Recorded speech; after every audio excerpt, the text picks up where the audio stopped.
I don't know, man. I'm trying to What? fix this.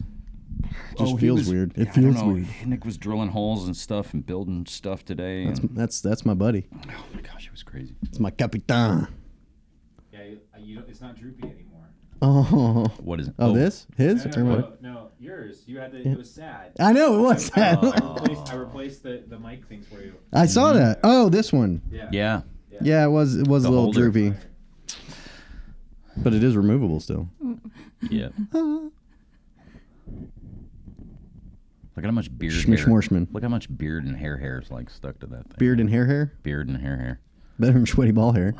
Looks like... Oh, God. Yeah. So why are we here? What's wrong? Again. What are we doing? Intro. We don't do the intro out of the gate. No, we've been talking for like 5 minutes, and I know. that was a good spot. This is the good stuff. This is the stuff. We're going to start... This dude does not take direction. I will tell you that I know. much. I don't know what the fuck is going on. Oh, but yeah, taking direction means like when El Capitan or our producer, our head producer, we don't have any other ones, but I like giving him that title. If he says, now's a good time for an intro, you just say, well, we did that. Intro. Yeah, not like, what? Oh, with the last time, and the last time when I did that, he was like, not in the middle of a story. That's why he said this was a good time. Okay, one. You're lucky you have a good voice for this. I know. Much else going on for you. I think my levels are a little saving grace. high, though. One, I wrote it on a whiteboard. Right. Yeah. I sat down, I flipped the whiteboard over on my lap. Yeah, and then he eyeballed the it shit basically out of me. means Table what's on the whiteboard. Mm-hmm. And then I guess I looked at him in a funny way. And in the middle of one of Andy's stories, he goes, all right, I guess we're going to do the intro now. And he's like, oh, okay. It's because you looked at me and you were just, he was staring at me and he did. Facepalm. I didn't know I did that. Sorry. He was staring at me and he didn't even blink. It was just like. Well, he was waiting. He was being. This started happening. You're supposed to be It's mind melded at this point. Yeah. No. We're like. We're getting there. He has We're made a working on lot that. of progress. Yeah. The first one was like, I don't know what we're doing. Oh my God! Here we go. Picking on Scott. Picking on Scott right off the rip. I like.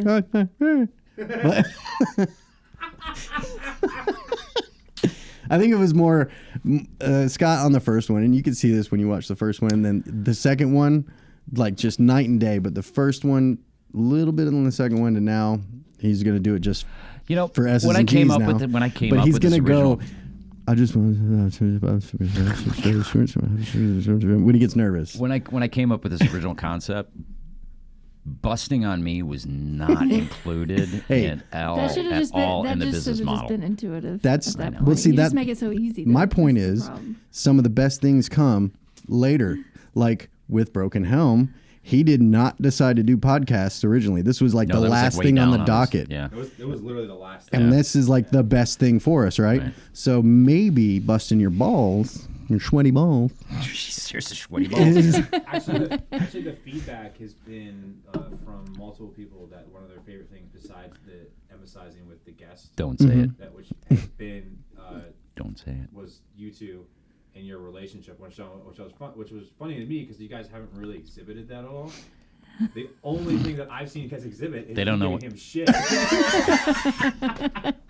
That and like the looks, I think, is what it is. Because if they're watching the video, he'll do something, and I'll just be like, Yeah, he eyeballs me a lot. What the- especially in the last episode. and it's a full like facial expression of what the fuck are you doing? But I love it because it keeps me on my toes. You had no idea when I approached you in the parking lot. That sounds creepy as shit. You had no idea when I approached you originally. We were talking and stuff, and I'd explained to you what we were doing, and you were telling me what you did for a living, and I was like, you should come on our show. Yeah, right. What you were getting yourself into. Well, I had a pretty good idea after I listened to the pilot. So Well, that helps. I'm smart enough to do that. I do my homework. I do my research Right. to figure out what kind of show this is. I figured it out, and I was like, cool. We're very. It's gonna be fun. Yeah, I don't have to really like be on. Like some of the times, like when I do these things, because I do these things often be like for a radio show or something. You have to kind of be on. Right. And I'm always like focused on. Oh my goodness, what am I saying? What if I say the wrong things? What if I say a cuss word? What if I, all that stuff? And it's like, oh, this is just gonna be like people talking. Just like Yeah, this is really just shooting the shit. it's very relaxed. You don't have to be on anything like that. Yeah. Do you I want a came in drink? from a conversation I'm good. outside. The first thing joint? I hear is Smooth. them talking about I prefer balls. not. You know, I don't No. do that today. Oh, you don't do that today. No. Why is that? Why It don't just you do that? never lets anything very good for me. Really? Are you just like anti-drug, or do you have issues with it? What's going on? Anti-drug, for me anyway. I'm not anti-drug for anybody else other than me. People could do whatever they want. Okay. Very good. Just But doesn't for work me, out that well. it just didn't work out. So very what did well. you approached her in a parking lot? Us too. Yeah. I'm going back to That this. doesn't sound creepy at all. I know. No, it's not creepy. But what did you say? You saying, "Oh, I have a podcast called the Just for Today Cast"? No, actually, well, yeah, the Just for Today cast. Actually, well, Is that where we are right now? yeah. Is that what this is? Jennifer. Are we doing the introduction now? Yeah, Trying to. Trying What to. are we doing here? I'm trying to get there. I'm trying to back Just out. do it. Yes, I approached. doing? I approached our guest today, Jenifer Maneely.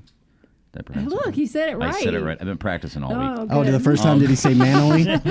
You know, I've had some people, they do interviews and they Yeah. say it wrong. They're like, darn it, I practiced all week. And I was like, you were practicing wrong. You should have asked. No. So you actually did it right. Good. Thank you. Yeah, I approached our guest, Jenifer Maneely, in the parking lot after a 12-step program that I was at. You were there too? I think I was. Okay, yeah. I just want to make. I didn't want to blow anything. Okay, guys, look, I'm in recovery. Okay, Cool. that's why you didn't want the joint or the No, drink. That's exactly right. I'm Okay. in recovery All right. from substance abuse. Oh. Okay. Oh, you're in good I know, company. just for today. Just for today Just cast. for today. Tomorrow, Could be a whole nother could story, be a but whole nother just story. for today. We could be banging lines out on this table. I could be. Not this I table. Totally would. Not Well, this not this table. one. This one's one's a little no, scary we to get bang stuck in the lines. holes and Yeah. We need no. That's the find a reason. better table. Yeah. That's the reason, Scott. But no, so I approached.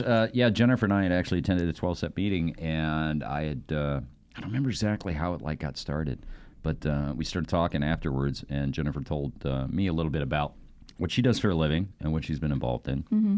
And I talked to her about what we were doing here at Just for Today on our podcast with myself and with JP and with our producer Nick. There's a pause there. At the Where? at the Broken Helm Studios, Broken Helm Productions, and asked Jennifer if she would be willing to come on the show and share her experience and strength and hope with us. I would like to about what add she that does. we are on the Broken Helm Network. Yes, Broken Helm. Yeah. Network. I think I'm gonna be Why does it I'm gonna go change back every to week? Broken Helm. You Yeah. just pick a name and run with it. It's something. It's a debate I go in my head that goes on in my head, and I think I'm just going straight Broken Helm. Nothing with no suffix. Or That would be the proper umbrella corporation thing. So Just Broken so it's Broken Helm, but right now we're on the Broken Helm Network. Yeah, I like that though. There's a broken helm somewhere. I just get doing- paid to talk. It is all Jennifer? just a ship awry at this point. I just this thing is like it. Literally, the helm is just spinning and the ship's going in Yeah. circles. And, no, I'm just kidding. So I had approached Jennifer and we talked and everything. And so Jennifer, why don't you tell us? Just tell everybody, share a little bit about. You said you were Yeah. sober and clean. Yes. So I have a little over 12 years in recovery now. And I guess, I have a #1 bestseller book out there because do? I do. I know. Shameless self-promotion, right? So you're a newbie in recovery. I'm 12 total years. newbie. Yeah. I'm a total newbie. I really still probably am trying to figure out the whole ass in the hole in the ground and all that. No, but I got my start. It's called my book is called Dear Parent: Strategies to Help Your Loved One Through Addiction, and it's basically based off of what kind of me and my mom went through, and I talk a lot to other people, and when I do interviews and I'm speaking in public, I always remind people that there's only ever really 3 ways that people generally get off of drugs, and that's either inspired by the families, in spite of the families, or they die. Yeah. Yeah. Yeah. And it's like for me and my journey, it was very much inspired by my family, and so I really have made a mission of having and working with other family members, specifically the parents, that will be able to inspire their loved ones into recovery. And so I kind of made my own business out of that. Really? In terms of helping. Yeah. Because, I kept running across people that really needed help, and I kept trying to do everything for free. No. Okay. Who does that? But you know, like that whole bleeding heart. God, I just want to help everyone. And then Yeah. what I kept running across is that the people that I was trying to help, they weren't using me as much as they needed to. You know, so like Yeah. they would call me. They give me like one phone call, and these were like corporate people, right? So they don't want to abuse my time necessarily, and they were just asking for some guidance and help. And I'm like, look, use me as much as you need to, and you know, my background is corporate leadership, so it was very easy to talk to them. It was very easy to help them kind of navigate the substance abuse world, and then, you know, how to apply it into language that they can really grab a hold of and understand, and then they could better help. But then, you know, they'd only ever do 1 or 2 phone calls because they didn't want to abuse my time. And I'm So, like, did you do like charts and say like first quarter Believe it. revenue and decline? pretty similar. Yeah. No, because I could always just have I always know the sequence of events when it comes to substance abuse. It acts the same. I'm sure that you can kind of tell a lot of like what someone is experiencing when they are using drugs, and what's going to happen next, and then what's going to happen, and then what's going to happen. What are their experiences? It's pretty much it's the same across the board. I mean, everyone looks different in terms of what kind of drugs they're using. You know, that may be different, but I think we have very shared experiences. So in you just work with the parents. I just work with the parents. Okay. What about the Yeah. addict themselves? I help the kid? addict. Well, okay, so because I'm in recovery, Yes. I actually give a lot of my time already Right. to the addicts. I help them all the time, and like that's part of my journey. That's part of my recovery, is to give back, you know, what was given to me.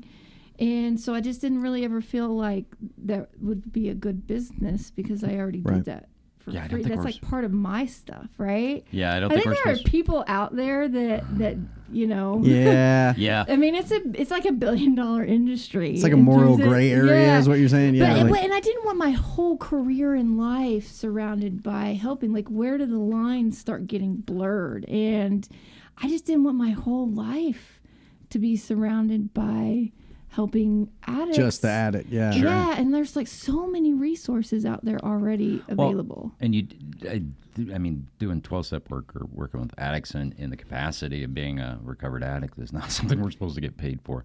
Although there are some out there that find ways around that, but. And that's okay, because I think that it's important to understand, you know, value in business and how do you value your time. But for me, it was just, I really felt like who ended up suffering the most was the families while their loved ones was in addiction. I can't help the addict that's still in addiction, but I can help their families support the addicts that are still in addiction. So what was that like? What was that like the first time a family approached you, a mom or a dad or something like that? How did that go down? It was, you know, I'm trying to think. It was quite a few years ago when I first had like Right. the first parents approach. I think for me, I was so grateful. Like that's how it went down. I was so grateful that they were willing to have that phone call with me, because they just knew that they needed some guidance into a world that they didn't understand. And it's not very commonplace for parents, I think, to reach out. Yeah. But I think when they do, the rewards for them are amazing. Like, and their ability to really start understanding how to really help their loved ones. Mm-hmm. So it was like, I think for me, it was like, I'm so grateful, because I know that they're going to be able to really help and support their loved ones. What did they? Go ahead. Well, I was going to say, like, we've talked about when the first time someone reached out, but what really got you to write when did you write the book? At what point in your recovery did you write the book? The book is actually pretty new. Okay. Okay. Well, when did you get the idea for So it? the Yeah. idea, it was only like maybe a year ago. Okay. Yeah, I So think 11 years in. 11 years in. So I had like I think I needed all that time to really like marinate on stuff. And I had been thinking about it, And, I got some help in terms of like, okay, I have this message. I really want to put it in this world. And what do I want to say to someone that keeps struggling, that may be too scared to reach out? What do they need to know? The parents, right? The parents, Okay. yeah. So, like, what do the parents really need to know that may be too scared to just pick up that phone? What kind of things? Scary. What kind of things specifically generally do parents ask you? Like, what are like the top 3 things? Like, if you've noticed, like they always ask me this, they always ask me this, they always ask me that, or is it random? Maybe not or is sounding so like is it a case Blah, by blah, blah, blah, about it, right. but Was it a case by case basis? It's so funny because I think the biggest questions that they have is they're still wondering if there's an addiction or not.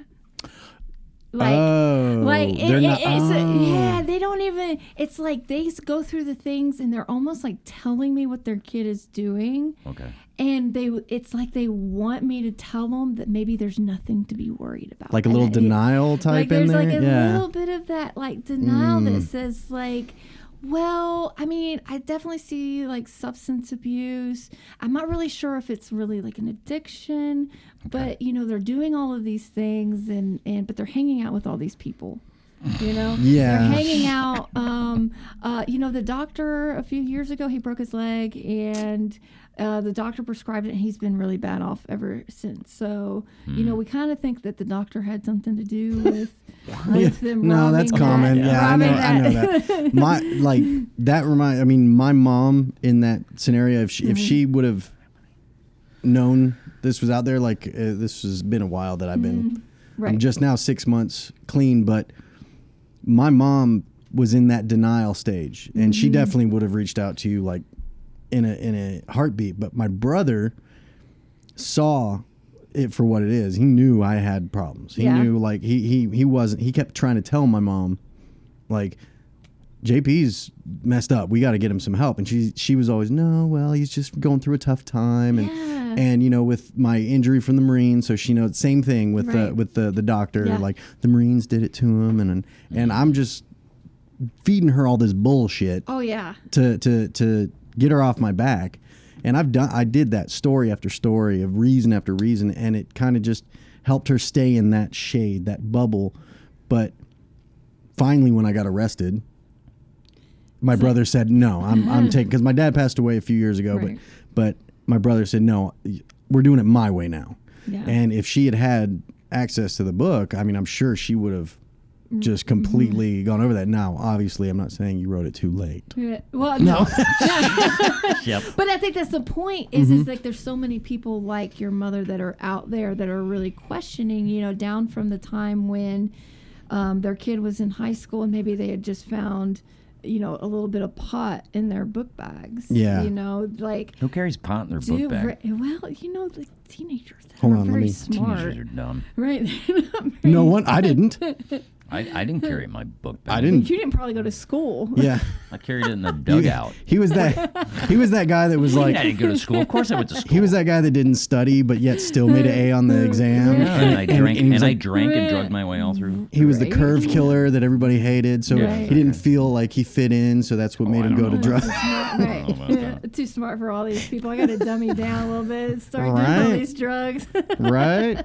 So how do you break those parents out of that? Like, I mean, does it really go two ways? Well, for for enough money, I'll tell you your kid doesn't have a problem. And, no, I'm just teasing. No, well, here's the thing. Like sometimes, Like, how do you break that bubble? How do you break them out of Yeah. that? Like, to get them to see the reality of the situation. when how do we you have lead a them? really hard, I do, and I don't think that I am for everyone because I don't think a lot of people can accept always what I'm saying, and that's okay. Okay. I don't know that I would say that I break anyone out of their denial because they kind of, again, have to break. I can tell them the truth. Sure. And I can lay it all out for them. I can tell them what's going to happen.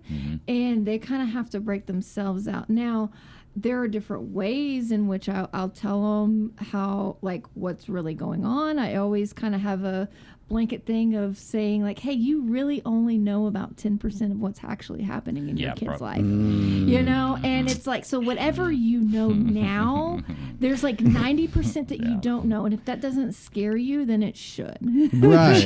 Even if they don't have a problem. To this day, to this day, my mom still doesn't know like everything that happened.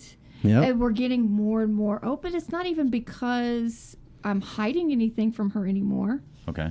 But it's kind of like she just she didn't know. She didn't know then. I didn't ever fill her in on every single gory detail of my addiction. Right. She only ever got to know like a tenth of, and she just always knew something was going on. Okay. Now, speaking of your mom, Yeah. your mom helped you, or she wrote a section of the book. She did. She wrote what is the introduction? Mm-hmm. Yeah, the foreword. She wrote my foreword. How did- I asked her to write that Yeah. because we spent actually 2 years working together before I started embarking into my own business, which we got to really uncover a lot of our own story, a lot of our own patterns. We got to get through some really hard stuff in our own relationship of things that happened when I was a kid and things that we got to kind of really sit down and talk about so we could have our healing journey, which we've been working on for quite a few years, our own journey together. Okay. In terms of the damage that was caused. Yeah. Both, from the whole growing up, because my mom is not the same person that raised me, and that's good. Let's talk more about that. I have a chapter in my book. Oh man, people will laugh because they're like, I cannot imagine calling my mom a raging bitch. Yeah. But I have a chapter in my book that is It's called a rage. My Mom the Raging Bitch. My Mom the Raging Bitch. Yes. It's scary, but so that's how transparent we are in our relationship now of going, Mom, you were crazy. Yeah. Like, and in the best way, because she was a single mother. She had a big corporate job. She was a senior VP at one of the largest banks in America. And she was doing some really big things. And the fact is it's kind of like we'll mention that bank if they want to sponsor the show. Right. We'll mention that bank. Not now though. Don't not say now. Okay, don't no. say the name of that bank.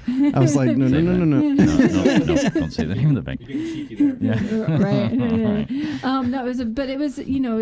She had a big job, and she was trying to provide me the very best. I never wanted for anything. Yeah. I went to private school, when I was, I don't know, like I was 16 now, my granddad, he bought me a car, but he wanted me in a safe car. So he got me, so I grew up not really wanting anything, and it was amazing. And yet you still found your way into addiction. Yeah. I grew up though as a single, I could come up with all sorts of reasons as to why I grew up to be an addict. Does it run in your family? I felt like the black shit. I do. I don't want to get into too much of there, but I do. Sure. It doesn't run deep. Names. It doesn't run deep. Okay. For me, it was like I was the only one at the time. Okay. And so that was really hard for me to accept and feel like a member of the family because they were all big, successful people doing really amazing things. Sure.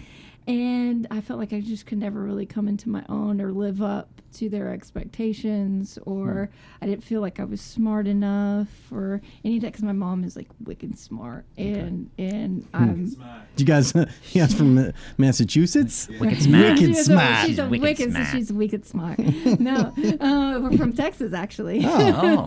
Okay. Did not expect that. No, we're from Texas. So, I just didn't ever really feel like I could live up to their expectations. And, I spent a lot of time on my own growing up because she was only, she raised me as a single mother for many, many years since I was like 13. Okay. And so it was just me and her, but she was so busy.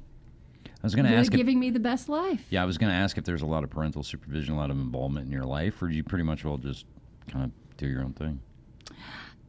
She was always there for me. She really was. Okay. So, I'd go to the daycares after school, but she was always there to pick me up from work. She never let work get in her way of picking me up. She turned down a lot of really great opportunities. Wow. Because she didn't want to move me around too much. So it's like she really did a lot of really right things by me. But at the time, but that, you know, like when you're a kid, you just, Yeah. your perceptions of reality and how you perceive information, I think that was really where I got some like cross-wired. yeah. And it was more of like my little kid perception of what reality was. I look back and I'm like, man, my mom was great.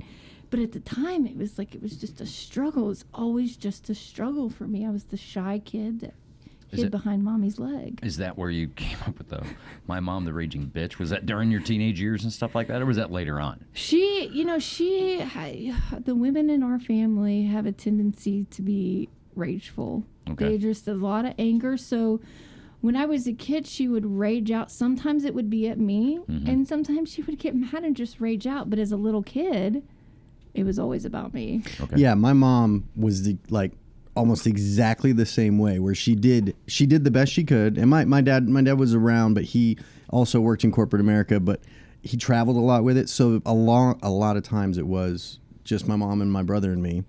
And I was actually at that time the golden child, so to speak, and my brother was the black sheep. He was the one that so I just had observations of this.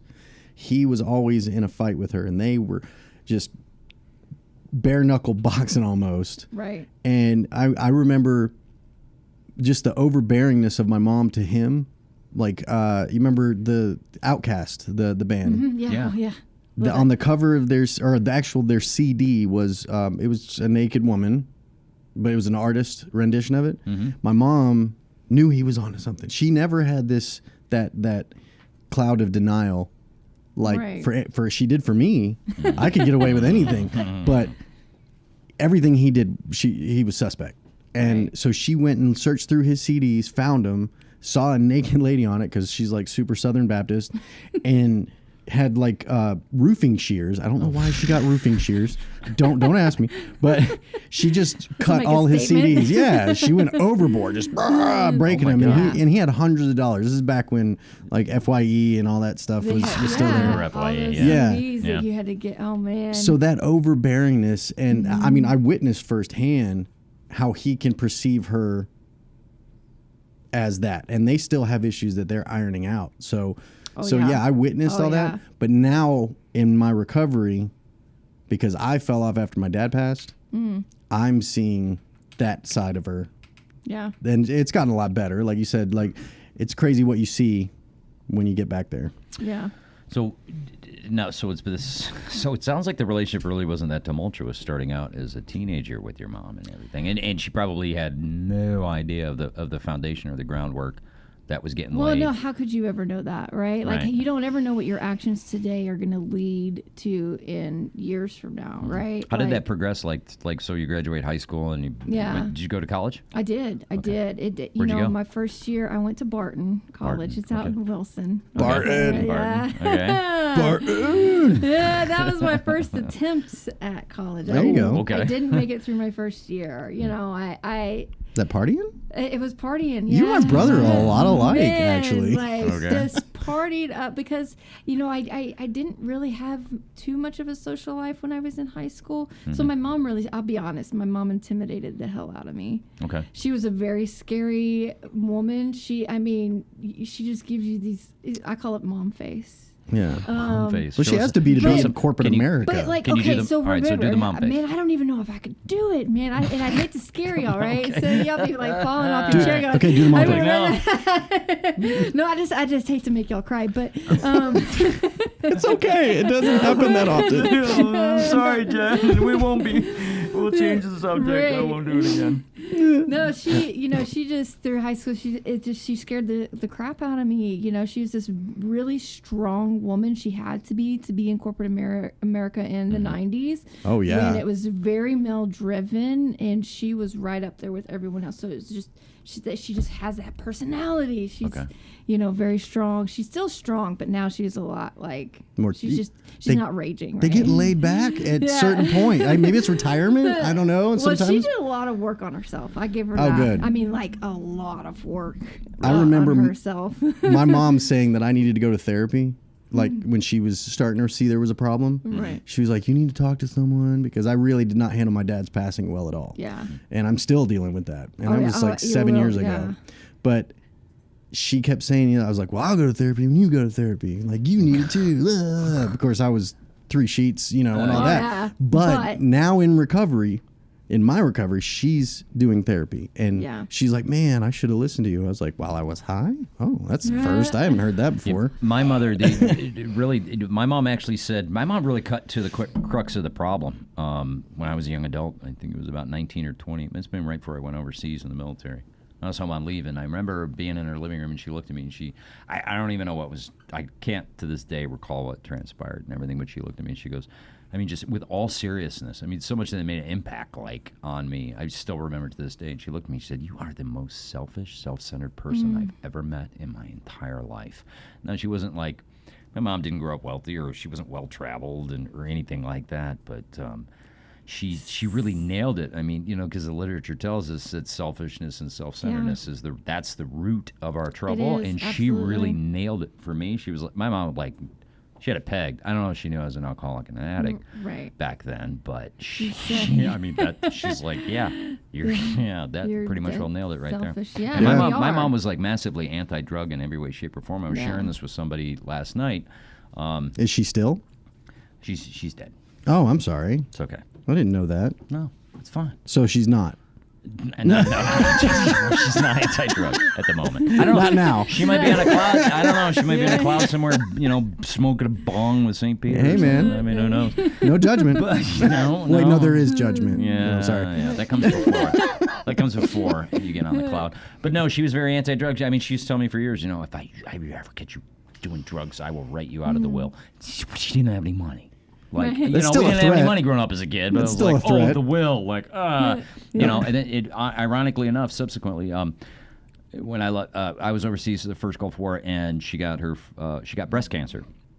I went through that in Michigan. That went into remission, and then she ultimately expired a few decades later as a result of a second round of breast cancer that metastasized through her whole entire body. And we've actually got, rather interestingly enough, we've got a young lady who's going to be coming on in the future too, who works up at Mission Hospital in the cancer ward up there, and has lost her father to. Her and her sister lost their father to cancer, so she's going to be, her name is April, and she's going to be a guest coming up and share some of her experience and how she's recovered from the death of a father. And I think she brings a unique perspective, because not only has she gone through it personally in her family, she gets to see it every day. And I didn't get to see it the first time, but I was there for the second one. Ironically enough, between the first round of cancer and when I got out of the service, my mom started using marijuana to deal with the nausea from the chemotherapy and the radiation and whatever else, and never put it down when the cancer went away. And there were many times, like, my mom and I would sit around and watch Red Wings hockey and smoke a bowl and just be like, let's go get Chinese food. Or just, we'd reach, let's go buy some brownies. My mom was, she was always good. My mom was a great lady to smoke pot. Oh, man. I was I can't even imagine. Yeah. I've She wasn't an never addict. seen my mom. She wasn't. Yeah, your mom's never done drugs? Never done drugs. I've never seen her drunk either. Does she want to? I know a guy. I think we all know a guy. We all know a guy. I still know what neighborhoods to go into. Okay? Well, Right. of course You know we do. what? Yeah, If you right. wanted to, Yeah. you I can could. walk down Yeah. the street. Yeah. It's still great, but I Yeah. don't look She's like never it, done but drugs. Does she drink? I won't Socially? say she's never done drugs. Okay. We don't talk much about it. I think she's hinted at the idea that maybe not. Earlier I don't want to rat Like her out too in much. college. She's totally going to Yeah. listen to this at some point. Oh, she is going to listen to it. Sorry, Mom. Yep.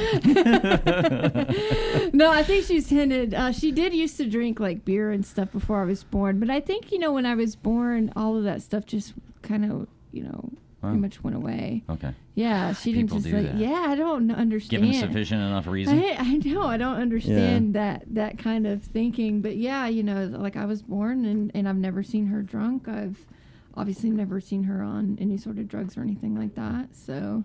Well, you said you mentioned something earlier. You said that you and your mom spent about 2 years involved in this process. Did you mean that you spent your mom spent 2 years following or practicing the business model about helping Fortune 500, or not Fortune 500, but corporate America parents deal with it? Or do you mean that you and your mom spent 2 years, you guys working on rebuilding your relationship? So she has an executive coaching leadership business. Okay. So she's an executive leadership coach. She Okay.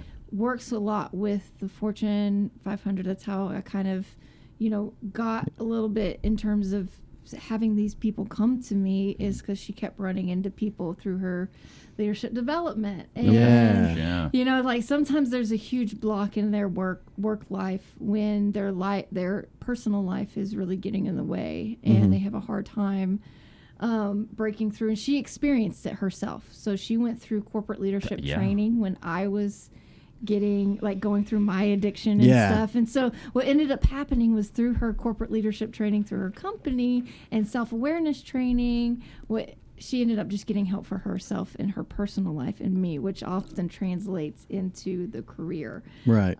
So she did a lot of self-awareness stuff for her business, which ended up helping me.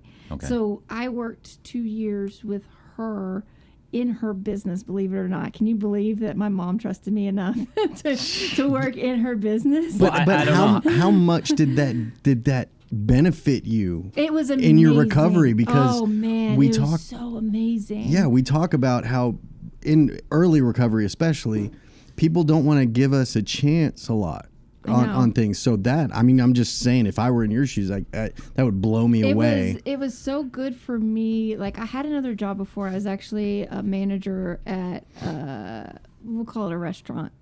So I got into restaurants. We'll call it a restaurant. I Was don't it know if I like bad supposed to- food? I don't know No. if I was Was it supposed a to say taco names. truck? No, it's a great thing. I got straight into management, career Oh, nice. right out of college. Okay. Oh yeah, good. When I went back to college and actually succeeded after Where all was the that? drugs, UNCA actually. I graduated from UNCA. Okay, so Asheville. you went back to college, I went UNCA. back Okay. to college after my addiction. Your active streak, we'll say. Yeah, in recovery. How Yeah. bad was that? So you were already in recovery. I was in recovery when Okay. I went back to All right. college. I couldn't do it. But before that, how bad did it get? Yeah, how about your addiction? Like, because you said your mom actually. Can you imagine my mom let me come to work in my business? I mean, So how bad did you get? I think I just put it blatantly Sure. is We I like that. actually I know, No, right? please, I no, ended no, up I was stop sugarcoat it, please. Just coat okay. that shit. Well, I did drugs. No, I did some drugs. There you go. Did some stuff. marijuana. I was actually shooting heroin and cocaine and running through. My girl. I'm gonna high five you. Yeah. We like you. Because I not feel condone Right? that. Yeah. I do Well, not you condone had to that. have both. I do not condone that. No. I'm Disclaimer. saying like that's the red badge of courage for But me. Yes, that's it's what we meant. Yeah, Yeah. like when you have that kind of kinship with someone else, you really understand the struggle. But it's like you kind of had to do both of them together, because if you didn't, you often ended up Nodding out ODing or yeah. So it was like one was to start the heart, one kind of slowed it down. Right. Yeah, and it was yeah. just like this battle of. It was like it was just like morphine and adrenaline back in the day. Oh, yeah, Yeah, you said kinship, like kinship good, but like the one kinship you should not practice if you're an IV drug user No. is don't share No. needles. Do not, Don't do please that. We didn't sound like we said that though, No, right? no. No, don't make, do that. Make it sure. Yeah, don't do that. There, Thanks. but PSA. Doesn't work out good. can we just It's talk about PSA. this? Can we just Yeah. talk Yeah. about the clicks in recovery right Yes. now? Can we You wanna talk about please clicks? hone that in a little Yeah. bit? Because I'm down. let me tell you, recovery we definitely kind of gravitate toward, and it's so weird. We won't even know what drugs we were on, but it's almost like an energy where we gravitate to the people that were often using the same things we were doing, and then you find out later you're like, man, we all kind of knew the same people or whatever. Yeah. So it's kind of the meth heads kind of hang out with the meth head. Yeah. I don't know if I should say that. You but can. the You can people say that that. You used can to call 'em use meth. Yeah. Former The methods. former meth. There we go. The Recovering meth heads. recovering meth. They Yeah. kind of gravitate towards each other, Right. and then the people that use needles kind of gravitate towards each other because there's a certain thing it's about like a the aura. way you used it. Yeah. Whether you were smoking it or drinking it or And it all shooting affects you and- differently too. And I honestly believe what you're saying is even we're still dealing with residuals Oh, from yeah. how we did it. So Yeah. I think Oh yeah. when someone did more uppers, they're gonna still be like, Well, this, but only that. How does I'm that saying, go? but What are they? I'm gonna look for that in the meeting because that'll be the group I need to hang out with. Hey, we have a Scott, song. He's Right, imitating no, you. he's a- You know, shut up. well, then you see them walking down the street doing that? I wasn't messing with you. No, I saw a guy at a gas station the other night. that was not me. There's a song. I was there's a not song. at the gas station, but I No, can no. relate to that guy. I'd walk up and be like, Yeah. Hey, can I get a? We have our twitchy mannerisms thing Yeah. along with the Right. Yeah. Oh, okay. There's a big joke. This is definitely if you're watching the cast. don't do it. There's a joke. Here we go. All right, so there's two we go. there's two different types of 12-step programs. One centered basically on the use of alcohol, and the other one of Yeah. all narcotics. Right. How do you people that clap at the one that's centered around alcohol? It's more like this when they're first going. All right. It's like the snap. Yeah. Hey man, Yeah, do you know how they do it? The snapping IV users do it. Yeah. We clap. I did not see that one coming. I just thought it was going to be a whole lot more dramatic because No. you know we are Yeah. so much more dramatic of people. But yeah, it's oh, good job, man. Oh, yeah. Good job. Do you identify that, as an yeah. alcoholic, or are you just an addict? You know, here's the thing. You ever had a problem drinking, You know, or I should say, putting it down? I think it Leaving depends on like which meeting I'm sitting in. Yeah. alone. Okay. Brings it out. Yeah. That's your surroundings. Yeah. but, you know, I'll say I guess I identify as an addict. If I'm in another place, I may identify a little bit differently. Sure, okay. But I think it's interesting when we start looking at how we identify, and I think that there's a big difference between identifying and then an identity. Yeah. And I think sometimes people confuse it, and I don't really have an identity around either one of them, to be honest with you. It's Well- just more of a language thing at this point. Well, if you've been doing this thing for 12 years now, right? About 12 years. Right, yeah. Yeah. So you should have. Have you worked? Do you have a sponsor? Yes. Yes. I'm not going to assume. No. Have you Yeah, I worked- talked to her have you for like an worked hour and a have half you today. It was worked- awesome. Nice. Yeah. Have you worked the 12 steps of a recovery program? A few times, yes. No, okay. Yeah, me too. Yeah. Had a spiritual awakening. Yeah, I guess. Yeah. So you, well, you know you'd what? know. So the only reason why I mentioned this is because you brought up identity, and so as a result of that, Right. there should be a different identity than the one you came in here. Yeah, I mean, has your mom been yeah. able to see that? Like, there's been a yeah, change in your character and your nature. Absolutely, Okay. absolutely. How does she feel about that? I think she's pretty happy that she really genuinely doesn't have to worry about me.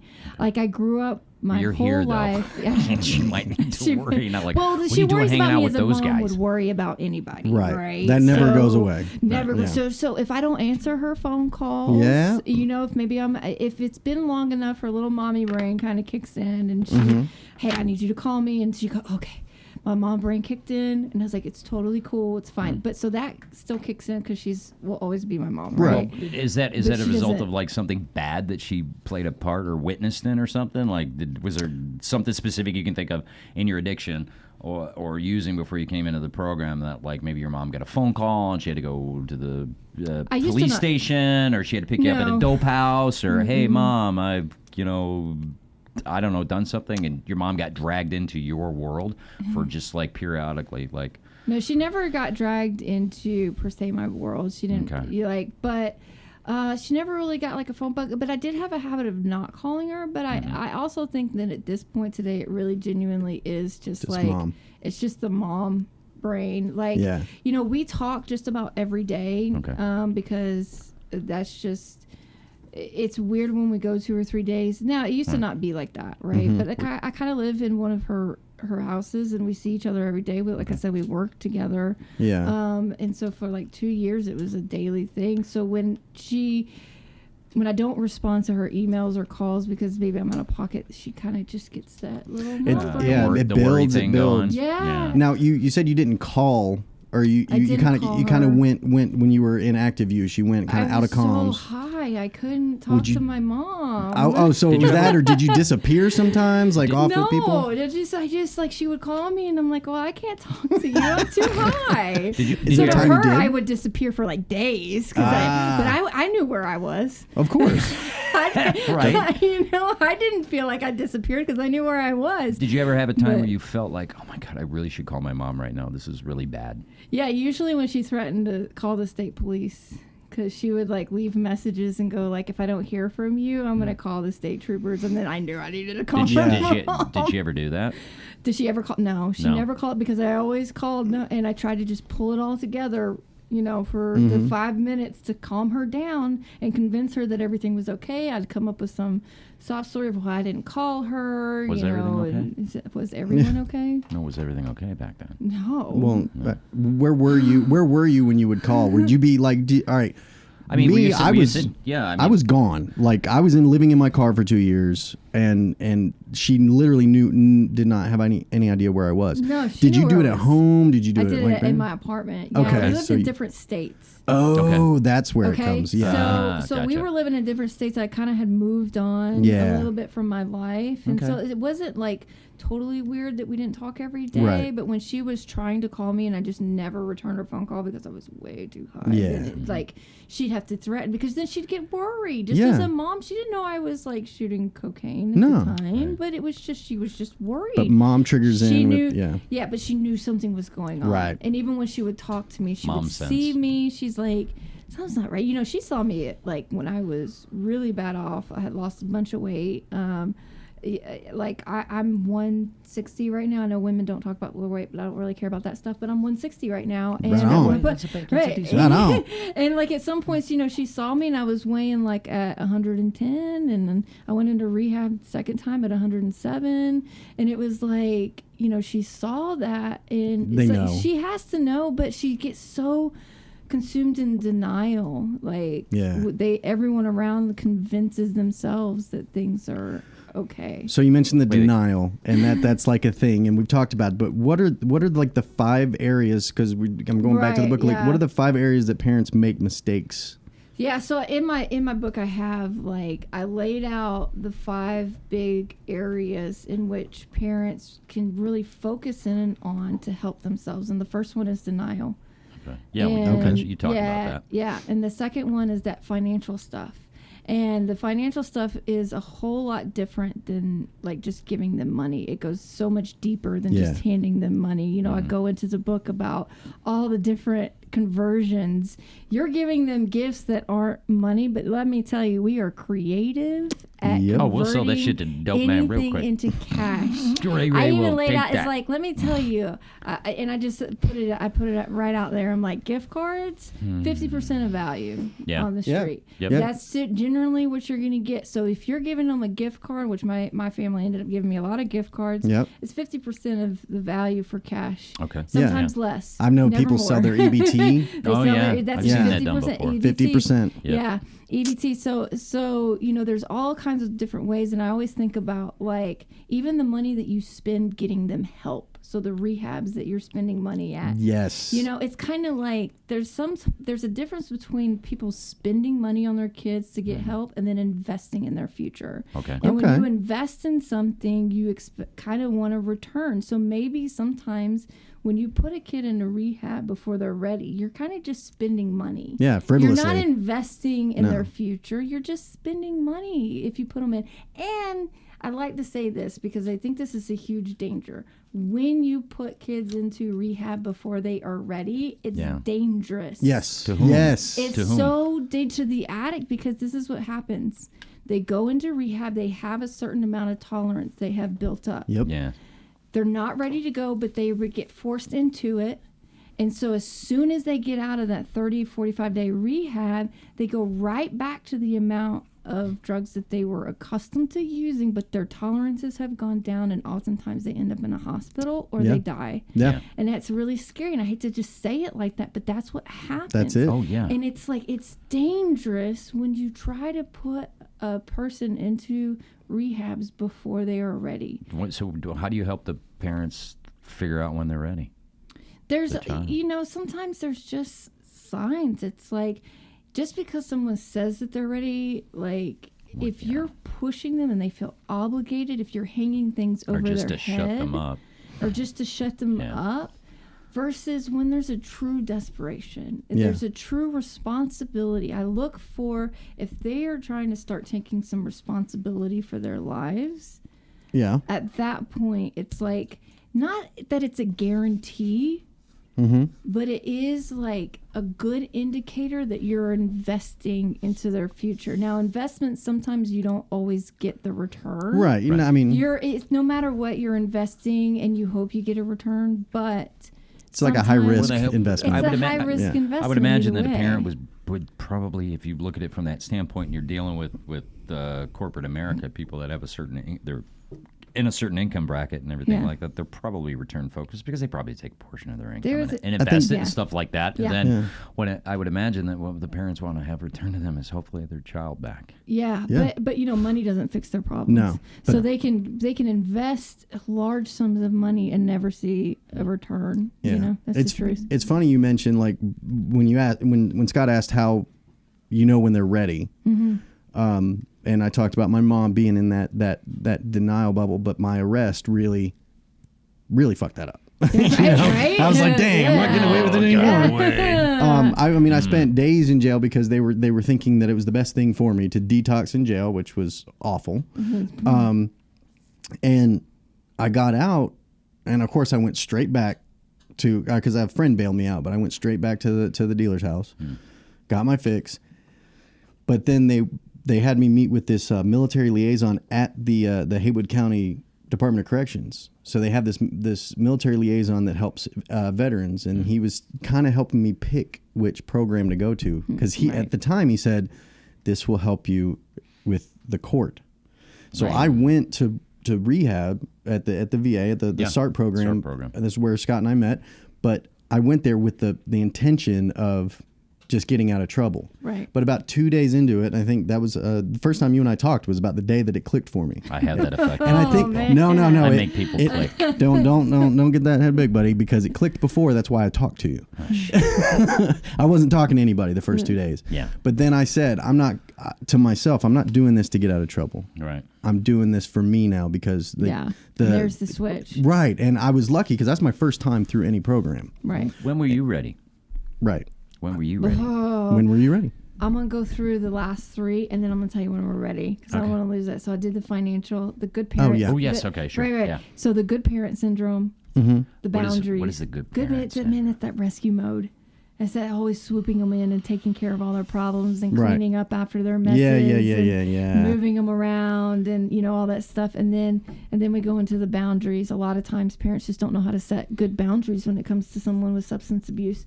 Okay. The way you form it, the way you language it, it's very important. Right. And it's like, well, if you set your boundaries right, they never get crossed. Yeah.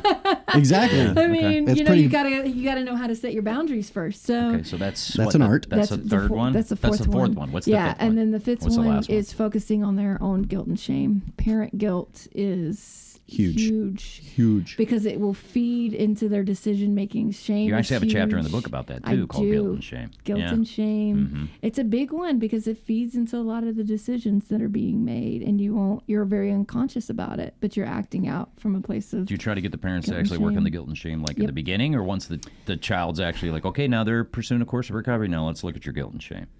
Or does it really does it depend on It really depends. Individual situation. It's an individual situation depending on how ready they are to really, hear or deal with some of that stuff. But it can really, really influence the way they handle okay. their kids in the positive way if they're ready to kind of face some of that stuff and like let's really take a look at it so it's not impacting your decisions. And So when were you when yeah, were you so ready? when was I ready? Yeah. It took a long time. So I went to rehab the first time. I don't think I was ready, but it was Obviously I was not. getting I know. I was getting went kicked more out than of the once. house Yeah.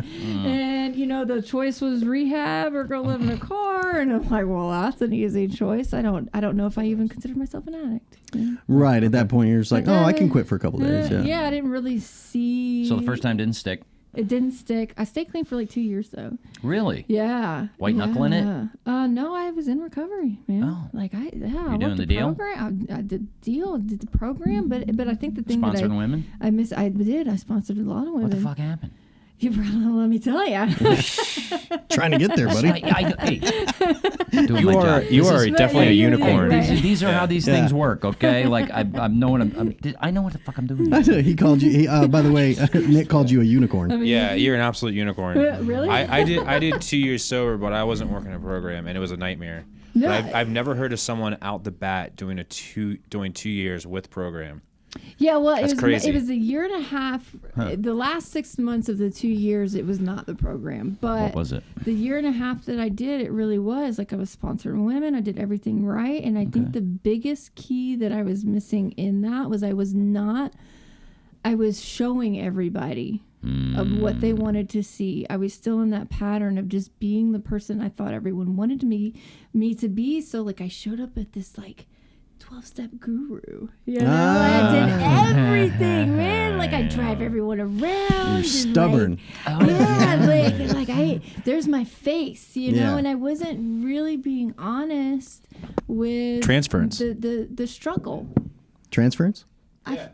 So I Yeah. noticed when people. Yeah. So yeah, I didn't even think about that. The only time that I've seen that, the anomaly where you have the person who's first time going into it, they go head first, and what it is it's a complete transference. Yeah. It's like you had switched another drug.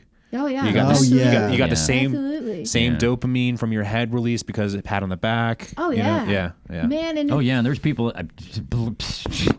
Yeah, I see. And you know You what? Those see 'em. those people You see are 'em. really easy to spot because like I can go to Oh, a man. meeting and I can spot those old timers in a heartbeat and go, yeah, I know what you're doing here. yeah. So you're judging.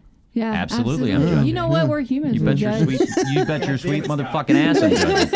I will humans, we judge judge. the That's living what we- shit. Don't Hey, make it Yeah. so easy. you know what? The book the literature very specifically tells me I'm supposed to judge. It says if you are convinced somebody is an alcoholic, referring to one specific book. I don't know what the other one says, but yeah, I get to judge. I get to judge whether or not somebody's an alcoholic or an addict. Yeah. Look it up. It's in Working with Others.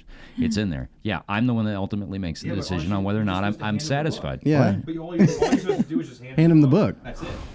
It's Not a lot in more group. complicated. If you're referring There's to no judgment in group. All right, we'll get specific a little bit. But if you're referring to like working with others, all it says is like hand them a book. Yeah.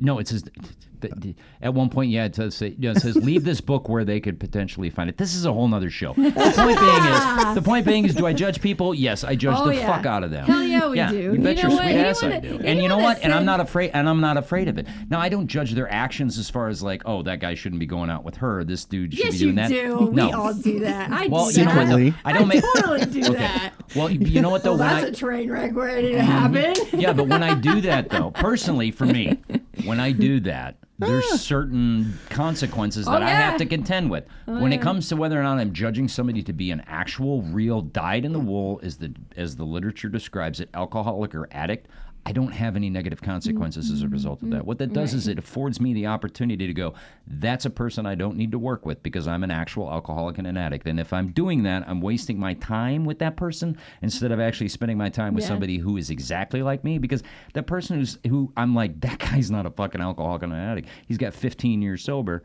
or not picking up a drug or whatever, but he's not an addict or an alcoholic. And for me to try to do anything with him, there's going to be a disconnect where I can go get somebody who is an addict and alcohol or an alcoholic, whether he's got 2 days or 20 years, and there's going to be progress in our lives as a result of us God, I working hope together. so. I mean, yeah, I'll go into a meeting, and it doesn't really take that long. Yeah. I mean, like you said, when we were talking about gravitating towards each other and Yeah. stuff like that, the way that I think of it is like, how does a dog know a dog is another dog? We go smell dogs smell each other butts, and they go, oh, okay, that's a dog. Yeah. An addict knows an addict knows an addict knows an addict, and an alcoholic knows an alcoholic knows an alcoholic. And the way that we find that we do this is that when we know ourselves, then we know others. So yeah, I can judge the shit out of somebody. So my and point- there's people that I'm like, yeah, all this time you ain't shit. Like, yeah, I He's know, in a I know. rant. My point, He's in a yeah. I'm on a rant. Is Yeah, that this is is my that this is my rant. my point is that you're not actually judging if you look at it that way. What? You're actually evaluating. I'm observing. person. I'm drawing conclusions, Yeah. and then I'm putting. Right. I'm drawing a conclusion based on it. And some people call it judgment. Whatever. Fuck you. No, I call it I call it evaluating who's. not I don't being mean in no, denial. not fuck you. I'm talking about, yeah, I mean people who are like saying, "Oh, you're being judgmental." Yeah, No. I am. So You're evaluating your the value of a relationship. That's it. Yeah. It's not judgment. That's You're, it. you're not being judgmental. And that's the whole point of me bringing it up. Right. Was saying that you sounded judgmental, but you actually evaluate Oh yeah. what people are, and how they can contribute I to see your where you're life. going. You're not Yeah. saying Absolutely. that guy's not an alcoholic. Fuck that guy. No, it's I'm sure you probably have to do a little bit of that too when you're working with the family. Evaluation. When you listen to the stories Yeah. the parents Yeah. are telling you and stuff, you've got to kind of help them be like, you know what, your kid actually may not be an alcoholic. They might just be somebody who has like a real hard problem, and given a sufficient reason, they'll probably stop. Like if you threaten the shit out of them if they ever get arrested. But then, so Yeah, you especially have the to make a younger years. you got to Yeah, make you there's- have to make a judgment call with the parents. I would imagine. Well, and I think that, you know, to that point though, someone's gotten so far to the point where they're actually talking to me. Generally, there's a problem. Whether it's, you know, addiction or not may not always be the answer, but can we support the kids in the same ways that we would support someone in substance abuse? Absolutely. So some of the conversations still apply. All the work still applies, because I think that people miss this one big point, is that, Which is what? you know, we're human beings, and if we're not continuing to grow within ourselves and continue our journey and change certain patterns of behaviors, then we keep falling into all the same patterns, whether we're in addiction and whether we're in recovery, whether we're a parent, whether we're a grandparent, whether we're a brother or a sister. Even if it doesn't relate to substance abuse, you know, as human beings, we still need to kind of grow and change patterns and like have different conversations. If you're having the same conversations and seeing the world in the same ways that you were 10 years ago, right. well, you know what? You haven't changed anything. Like, you Yeah. shouldn't always see the world the same way you do from 10 years ago. You Sure. know, you grow as a human being, and I think like sometimes people just forget that it's not always about substance abuse or dealing or having a loved one in substance abuse. You can still support your child, whether it's mental health, maybe it's not addiction, and but the same rules still apply. I've actually talked to people where I'm like, you know, they're not using drugs, but they still have a lot of that mental health behaviors, Yeah. and the same rules still apply. Exactly. The same conversations that you need to have with them, the same Really? patterns you need to break needs to be broken. Oh yeah. Oh, I didn't know that. That ties in with our addiction being an mental illness. It's a mental health illness. So yeah, they may not be active addicts, Yeah. but they probably have that condition. They just haven't crossed over Yeah. into it. So in a sense, you could be, if you catch them at that point, saving them from a lot of Yeah. years of pain and heartache. I thought So- JP was going to say. I thought you were going to say that it's a family disease. Well, it Not a can't- mental health thing, but it's a is. family. Well, disease. yeah, it can be, but you're But mental health, it's the same thing. yeah, it does genetic and Yeah. all that. But your book's called Dear Parents. Yeah. But what about siblings? Or do you have a follow-up book for You dear know, dear, it's- dear I- brother I- sister? brother, So sister? I actually play. Oh, is that- I like that. We get credit for that. Dear though. sister cousin? Yeah, dear sister cousin. Oh, that's right. We are in the South. Right. Yeah. Here's the thing is Dear uncle, brother, dad, cousin. Okay. And the baby reason daddy. my first one, and I really decided to focus in on the parents, is more about like, because the parents kind of fall in the caretaker role, Yeah. you know, and because of the caretaker role, the certain patterns are there. Typically, siblings don't always fall into that caretaker role. They're a whole lot better at separating themselves. Sometimes that's not true. Right.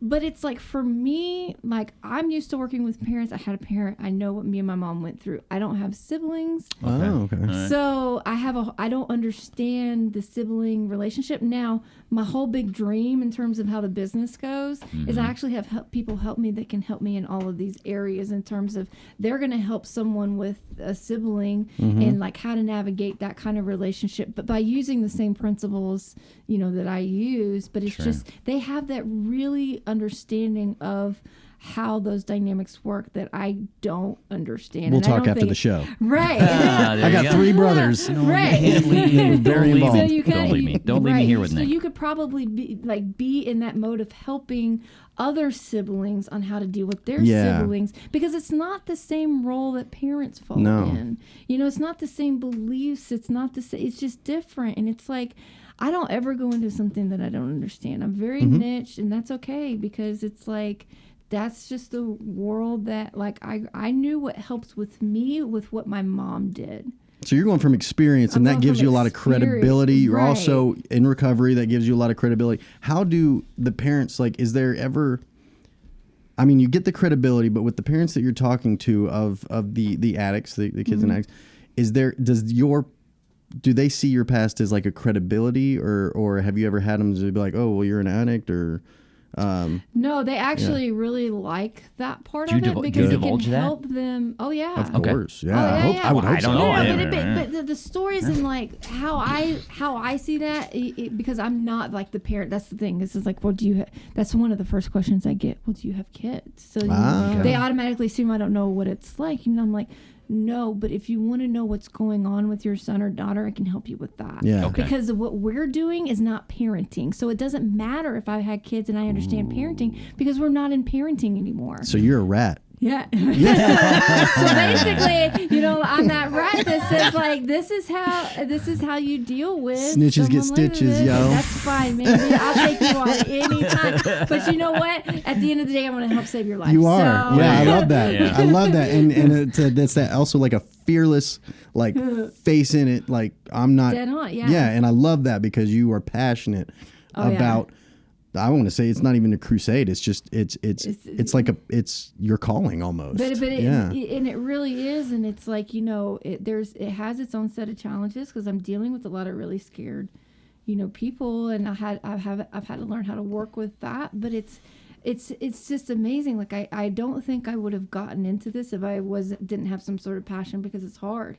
It's not easy talking to scared parents. Sure. It's very challenging. Sometimes they, get mad and I have to remember that they're not mad at me. Okay. Right. Yeah. They get frustrated, but they're not frustrated at me, even though they may take it out on me sometimes. It's like being in a call center when I call because like my phone's jacked up and I'm like, and I have to say, look, I know you didn't do this. right, Yes. yeah. I'm not upset with right. you. I'm just upset at the situation. I did that the other day to some hotel guy. Okay. They Yeah. had doubled my payment, and so like I call him up, and I'm like, Hey, I'm not motherfucker. mad at you, Oh. but I'm gonna tell you what's your back. I'm not mad at you, but you better fix it. It needs to get fixed. Right. And you deal with dealing with the parents, and you deal with a specific, unique dynamic. Do you find? Have you found what? There's stigmas out there that like. There's stigmas that there's like a human disconnect with people when they reach like certain levels of income and stuff because Corporate America. Yeah, corporate America because they're when you're CEOs, CFOs, based on like who you're supposed to be in those positions, it kind of changes your character. Do you find that there? Have you ever experienced like any type of human disconnect between like the parents and their children? Do they look at it more like this is a business situation? Do they bring like the way that they think about how they operate in their job into their relationship with their children? It's like, okay, this is a business thing. We can handle it like this. And that's an exaggeration. We talked about this upstairs briefly. Yeah. Okay. So basically the question is like, how do you deal with the human disconnect that a lot of people tend to have in corporate America when talking to their children? Hey. We call it the rubble. We call it the rubble effect. Hey. Hey, what? Hey, he said the question is he really upset him. We ask the questions. Hold on, let me get his M&Ms. Get his brown M&Ms. See the look I'm He's getting right getting now. upset. I mean, I can come back and run the cameras. No, I'm totally fucking with him right now. But look at his face. He's so mad at fucking you. mad at me. He's No, he's so trying to mad figure at it you. out. Yeah. I'm gonna get ass He's like, chewing. I'm gonna get ass pick up chewing that after the mic? show. Do I pick up this mic and like yell at him, or do I just let this pass? Oh my for the god, he's moment? gonna throw something at me. He's so right. fucking pissed. You know I'm messing. So with right? we talked about mom face earlier, right? Well, we have someone hiding under the table right now, so I think he has successfully demonstrated mom face. Did you see that? He eyeballed the shit out of me. Oh man, he's Daggers. Nick knows that. He knows I'm messing. well. Here's and this is Well, why that's a I've good question. chosen. Yeah, no, you put the it's question good. much better than I did. Right. I mean, that's the truth. I mean, I only wrote it down and showed it to you, but it's whatever. Hands down, like we're getting a board of rating our favorite guests, and I know that's not right, but right. you Why are. do favorite? But why do favorite guests get rated on how bad they fucking beat up on Scott? I don't understand this. Oh, good God Almighty! Because that's what the show's rated on. shit. Anyway, you were saying This about is my addiction. show, guys. This is my show. I'm not. Do you need somebody to come work for your business? Because like this isn't working out for me. got As a it. matter of fact. It doesn't work for me here. Yeah. And she's not going to take you. She's going to hire me. It is your show, need Scott. We someone to all work with appreciate you. what you do, and we love you. And without you, we wouldn't have this opportunity. Oh. Well, thank you. Nice attempt. Thank you. And It's not. Actually, it's not my show. It's your show. You know, Hey. it's an hour and Broken Helm. It's Broken Helm. It's broken. Well, yeah, Broken Helm is the It's not umbrella. the Scott Rambo. Property-wise. No, it's not Scott Rambo show. It's not JP. It's not the JP and Scott show. Really, what it is it's everybody's show. And really, for an hour and 20 minutes, it's your show to talk about whatever you want. And you But know, right now- obviously, we lead you in directions. we're talking Right about now, we're the gonna talk about the disconnect disconnect of corporate America. Get there, man. And I like here's- leading it. Get there. You know, and here's what ends up happening with the parents that people revert back to what they know. Mm-hmm.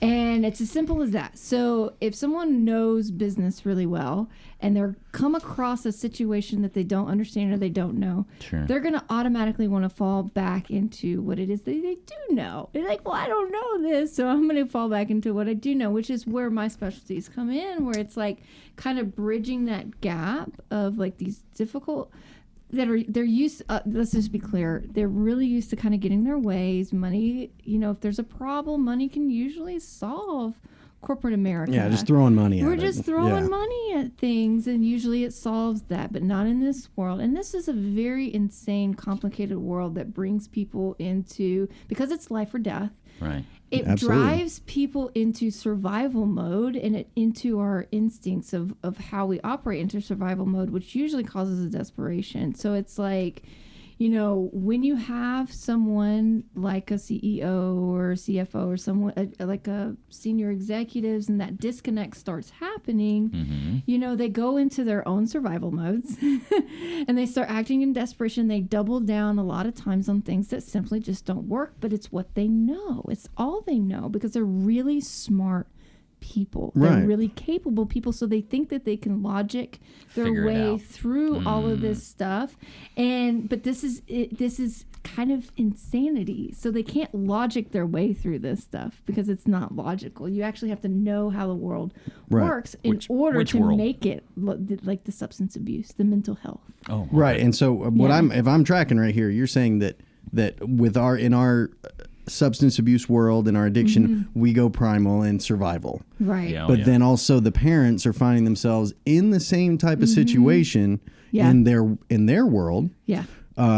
Which operates very differently. which operates differently. But it's also, from what I'm grasping, it operates very differently. But it also goes to survival mode as well. Oh, yeah. For their children, which is a primal Yes. thing. Protect your child. But theirs is Primal. their initial For being reaction is throwing money at it or whatever they're used to whatever doing. they're used to do. Yeah. They double down on some of the same things that they did. So the same like parenting tactics they did when they were 5, 10. And it's like, Oh, yeah. you know, Oh, parents okay. really do All right. know their kids better than anyone else. Okay. Mm-hmm. And so like they start trying to parent their kid through this. And but they that ain't gonna use work. the same tactics that they used when their kids were like 5 or 10 years old.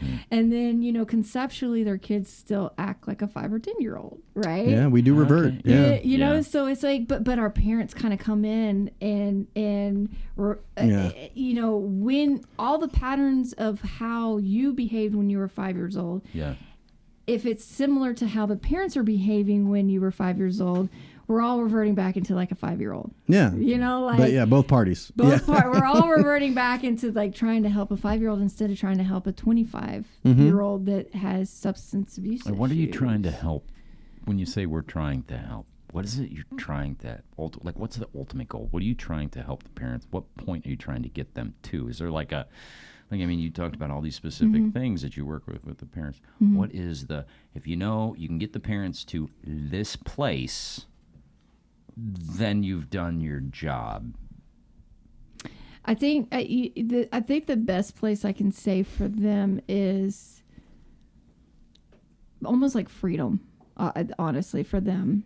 Because if the parents are experiencing some sort of like freedom and not getting sucked into the insanity of the world, and their decisions Okay.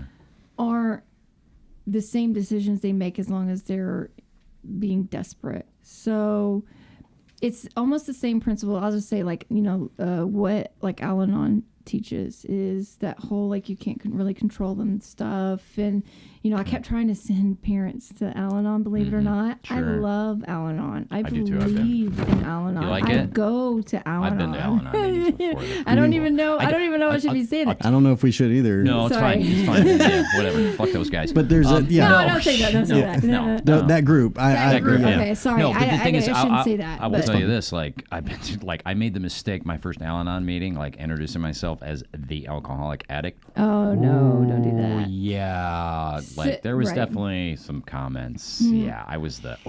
Right. There's Well, one of them. Well, we'll go. They judged you. Oh, Right. they judged you. Shit. We'll say like the group, They the judged support me. group that family members have. Yeah. out there, Yes, right. there you like go, instead okay. of saying It's that, too so late. we'll We're say not gonna edit it's that a other one total. out. It's totally too late. But no, it is a good we'll, program. We'll bring it back From in this point, yeah. From this point on, we'll bring it back in and say, the family support group. Right. And but if they're not willing to go. If the families aren't willing to go to something like that, which, Right. there's no blanket solutions. They don't No. have to be willing to go, but it's like, what are we doing?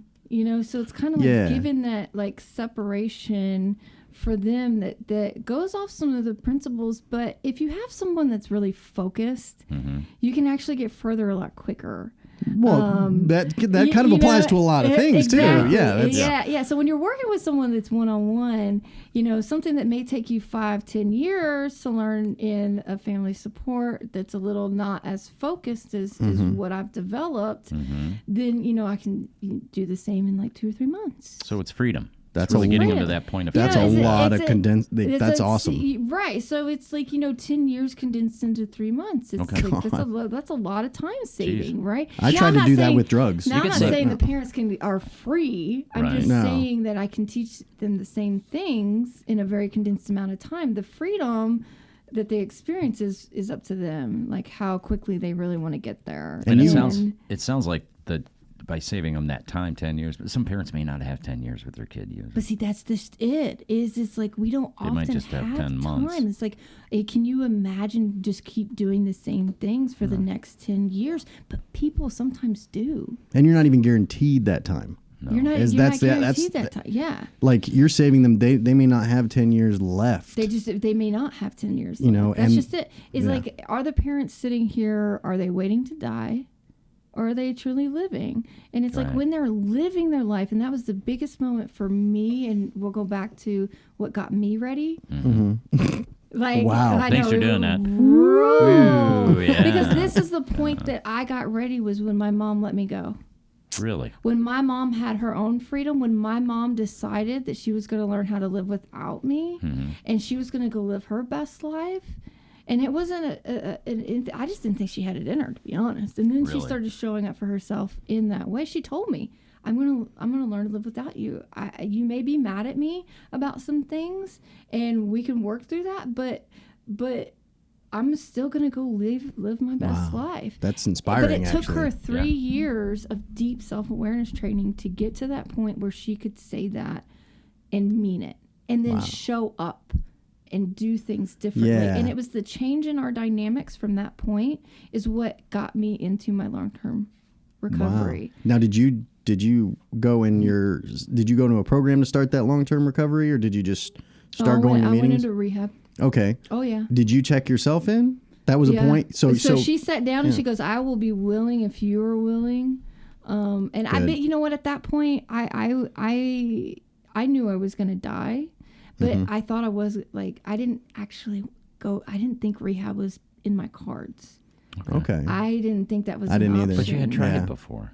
Yeah, I know, but She I didn't was think so this time? far. I was so far gone this time. Yeah. Oh. That I just thought I was going to die. Yeah, me too.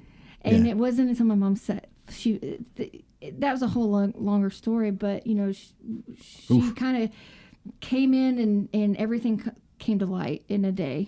So everything that had been going on for months finally came to the surface in a day with all the parents and her and my ex-husband's parents and all this stuff. All the truth surfaced. And my mom said she was going to be willing, but she also sat me down and said this was it. But that next, the pattern started changing after that. That's what kept me going in my recovery was because she showed up differently, and I knew I had to get it together. So, Wow. So with that being said, if you're looking at your getting ready, like, okay, I'm done, I'm ready, I don't want to use anymore, I don't want to drink anymore, or whatever it was that you told yourself when you were finally ready. Imagining that, like, how important was your mom getting into that place where she kind of let you go, found some sense of freedom in that? How important of an ingredient was that, if at all, in you coming to the conclusion, okay, I need help, I want to be done, when you being ready? Or did it even play any part? Well, I will say you can never know what the future was based on a different set of circumstances. I couldn't tell you, but I will say that for me and what I suspect and think, like, I think that if that day had not happened, I probably would be dead. Okay. So, like, I would say that was a pretty big point. It was a big ingredient. It was a big ingredient. It was a huge turning point for us. Like a main ingredient. I mean, it was a full 180, like, in a day. That's awesome. And but it took a long time getting there. It wasn't just like it was the energy. She had made empty threats before, so it wasn't just what she said. It was when she showed up for what she said, when she held that, like, following energy, through, and she followed through with certain things, and things changed. I changed. She changed. Is that something you guide parents to get to that point as well, to kind of model your experience and what helped you? Yes, that is the whole point, is to model that experience. Is that, when she changed, I had to change. Okay. When I had to change for the better. Speaking of change, hopefully. Like, it interrupted whatever, like, messed up thing was going on in my brain. The dynamics in the brain, it interrupted the patterns. It interrupted the whatever was happening long enough for me to get some clarity for myself. So that change in the parents is huge formula, because it can really, and like I said, that can really inspire people. Or they're, the kids can always do it in spite of them. It's not, Right. The question is do you want to be the inspiration, or do you want your kids to have to do it in spite of you? So you want the parent can be a catalyst to the child. They can actually absolutely be a catalyst. You mentioned, you kept using there at the beginning, you were using the word change a lot. So say I'm a parent and I'm not familiar with you, I've not read the book, maybe. Maybe I'm a parent of a child that I suspect maybe an alcoholic or an addict, and I just happen to come across this cast in some way, shape, or form, or somebody mentions it and goes, you know what, you might want to listen to this. Maybe one of our people that actually do listen to us has some friends or whatever. However, they get this stuff, so they never read the book, they never met you, they haven't gone through the course. Maybe they're not even. Let's say they're not even in the demographic that you typically work with. Right. What would you say is the first? What would you tell people is the first thing as a parent with their kids? This is probably the first challenge or first opportunity or first thing that needs to change, and from there everything else can be built on that. What would be the first thing they would have to do? What would be your advice or suggestion based on your experience? Honestly, whether it's me or not, they just need to go and find someone to get help. I mean, that is the biggest change. Ask for help. Would that be the first change? Realize you can't do it yourself. Realize you can't. Like, I can't ever say that, like, it's really hard to work on yourself by yourself. Right. Like, that's the bottom line. We learn that as addicts and alcoholics. But it's the same with anyone. I mean, like, anyone that has ever gone through any sort of transformational change, any change whatsoever, had a third party involved in some way, shape, or form. No one ever just woke up and said, I'm just going to go change, and then did not have anyone there to guide it. They had a therapist, they had someone there to help guide them into that change, because we're going to fall back into our same patterns. I mean, that's just the bottom line. How did your mom get to that point where she was able to let you go? Did she ask for help from somebody? She was going through a corporate leadership self-awareness training. That you mentioned that. Yeah. So that's what she asked for, or did it? She did not intentionally ask for help. Oh. Okay. She did not. She went kicking and screaming. And she quit sometimes. Oh, wow. She just straight out said, I'm not doing this crap. Okay. Like, Yeah, it was Wow. messy. Did you get that? Self-awareness is messy, by the way. People throw like, Oh my God. No. Self-awareness Enlightenment comes is through a messy. rough road. It's messy. Yeah. Yeah. So, you know, it's like, that's the thing is it's like, you know, whether it's me or anybody, like, you can't really do this. I did not change by myself. Absolutely not. I had a lot of people help me along the way. I still have people help me along the way. Not even just my sponsor. I have other people, you know, in my life that help me in certain areas, you know, like, I can't see my own stuff. Right. That's the bottom line. I can't see when I'm getting in my way. I can't see my blocks. I can't see my denial. I can't see my stuff. So Yeah. it's, you know, that's the biggest thing. It's just like, you can't do this by yourself. So, well, let me ask you this question then. So, with my family, I did I put a lot of distance between myself and we'll call it my blood family, you know, father, brothers and sisters, cousins, aunt and uncles. My mom, before she passed away, I put a lot of distance so I could kind of like live my own life and do my own thing. In doing that, so my family, like, it wasn't crucial in that point getting me to like that. If you've got parents that, you know, I don't really know if my parents were that aware or whatnot like that, but let's say hypothetically, my parents became aware of the fact that something is definitely up, but there's such huge distance. How do you get parents to be able to? Have you ever been approached by parents like, yeah, my kid, I think they got a problem, but they're like literally their whole life and everything is way over here.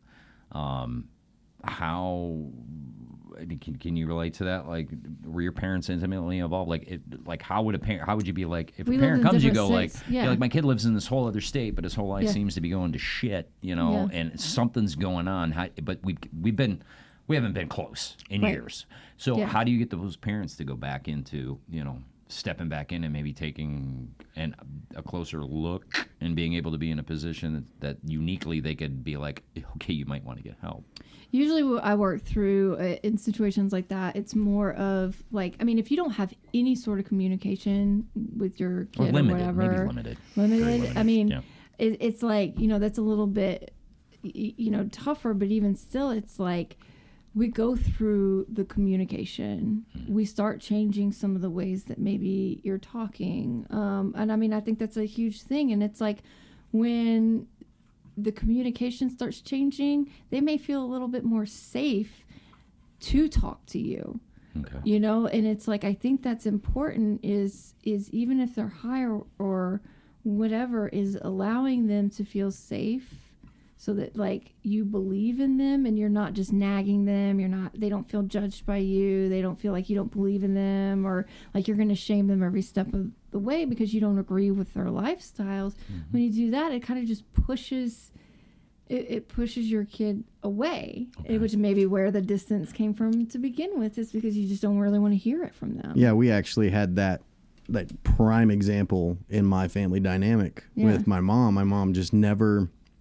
I mean, my dad was the understanding one, and when he passed, that was part of the thing where it escalated for me. Was like the only person in the family that really understood what I was going through he was in Vietnam, so the military aspect and emotional stuff. He and I had very similar things. So when he was gone, I felt completely disconnected from the family, and like I said before, like my mom had that cloud of denial. My brother saw right through it because he used to party back in the day. And But what changed for him, like you said, no one changes alone.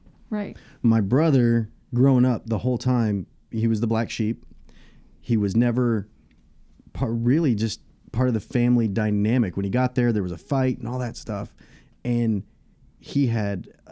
he and his wife, my sister-in-law, never planned on having kids. But when they did, my niece, I love my niece to death, my brother had like that self-awareness, that enlightenment, and completely flipped. And now he's worried about others. And that's why he was such a big role in getting my mom to pull the veil up of denial. And when I got arrested, she was just done. Like, she didn't know what to do. She just broke. But Justin... I'll say his name, but my brother Justin just really picked up the reins.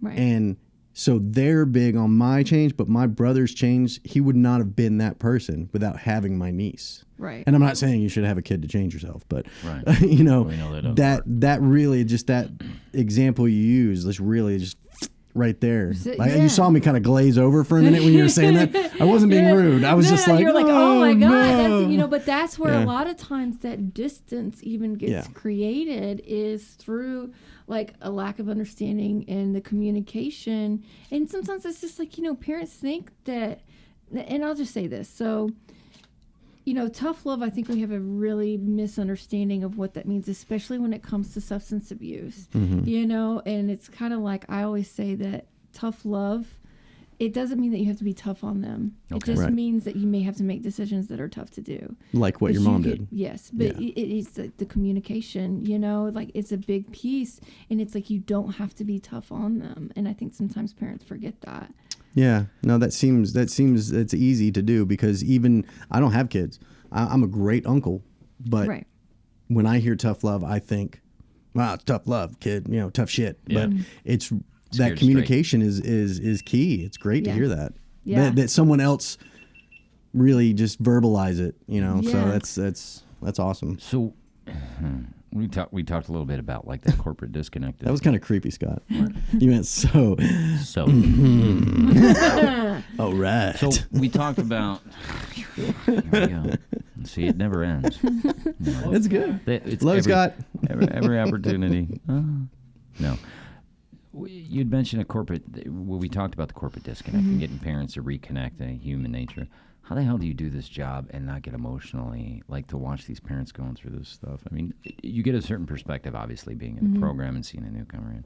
How the hell do you do this and not, like, relive, like, not find things that remind you of stuff that you went through with your mom? Like, how are you able to do this job and not have it just fucking wreck you inside emotionally? Like, when you go home, you think about, oh, my God, those poor parents and that poor kid, that poor situation. I think. Can you do that? So to say that I don't get emotional, I think I wouldn't be in this if I didn't care. Well, yeah. But it's like, yes, both my mom and I. So we have our separate journeys, and I've done a lot of healing. She's done a lot of healing, and then we've also actually really done a great job of being able to heal our relationship. So the things that we went through, it doesn't wreck me. It doesn't bring up any sort of trauma because I've healed a lot of the trauma from things that were created, and that I did feel like there was an emotional wreckage or whatever. It's like, no, I mean, I had to kind of heal before I could get into something like this.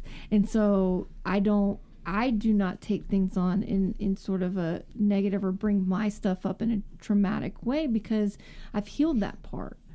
And not to say, I don't want to say that it's over, but I'm just saying there's an ongoing journey of healing that I go through that allows me to continue moving on, that I don't take on their stuff and it doesn't wreck me. It allows me to support and be of service to them and help them, because it's not bringing up my trauma. It's just helping them through theirs. Sure. I don't have to go relive anything because I've already been there. I've already done it. It doesn't impact me anymore.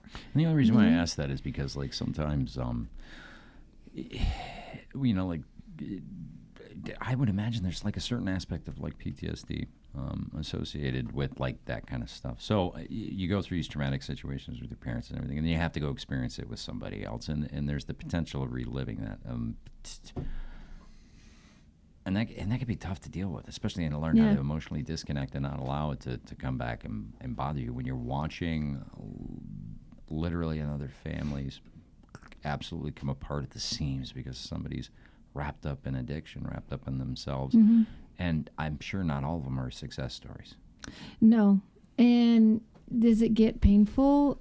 I kind of really started getting very deep into this and really wanted to do this, and it inspired me because I was losing a lot of my own friends, Really?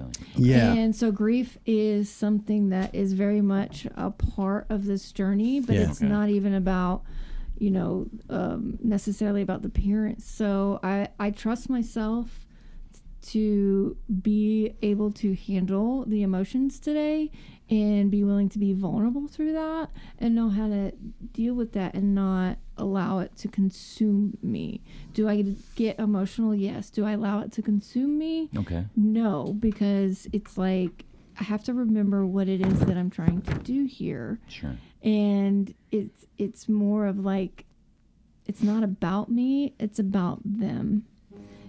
Are they all success stories? They could never be. All right. You know, do I help? Yes. Mm-hmm. And always Okay. just remember that. Good. So That sounds like you do them.